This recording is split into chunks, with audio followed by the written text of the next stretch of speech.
Seeing her beloved daughter shot to death, Laura immediately imagined 100 ways the killer could die. What she didn't expect was that the day before the trial, the killer's lawyer approached her with $60,000, hoping Laura would drop charges against the 3 killers. This made Laura furious and she responded by cursing the lawyer's entire family. At that moment the lawyer noticed Laura was taking psychiatric medication, and surprisingly these 3 bottles became a crucial leverage for the lawyer to strike back. On the day of the trial, the lawyer claimed Laura had a mental illness, accusing her of intentionally framing 3 innocent men.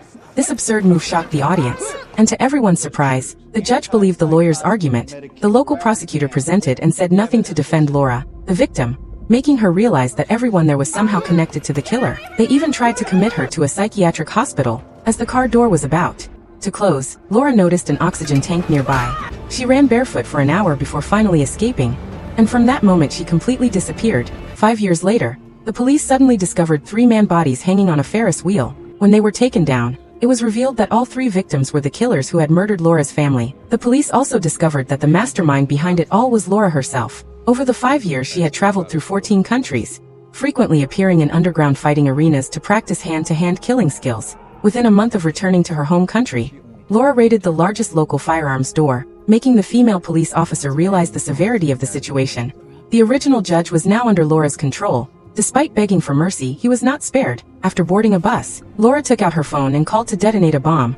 The lawyer who had helped the killers was drowned in a pool by Laura, and 2 prosecutors were burned alive. This marked the beginning of Laura's revenge. On the day her family was killed, the police found that the 3 killers were acting on someone. After a thorough investigation, the police suspected the shooting might be related to Laura's deceased husband.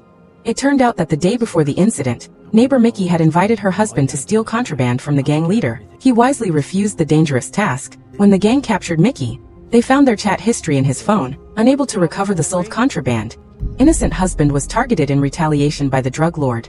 5 years later, fully prepared, Laura finally located the gang leader's money laundering hideout. After taking out the guards, she stormed inside in a fury. Using her skills, Laura eliminated everyone in the man building, leaving only one survivor. The gang leader, learning from the survivor that his money had been burned, became enraged and devised a plan to deal with Laura, fully aware that her next target would be his factory. That day, Laura infiltrated the factory and immediately noticed how quiet it was. She hadn't watched far when she spotted a trap under her feet. As she stepped past it, she suddenly realized a remote-controlled bomb was attached to a barrel, making her fully aware of the danger. Outside, the gang man spotted her through binoculars and immediately detonated the bomb.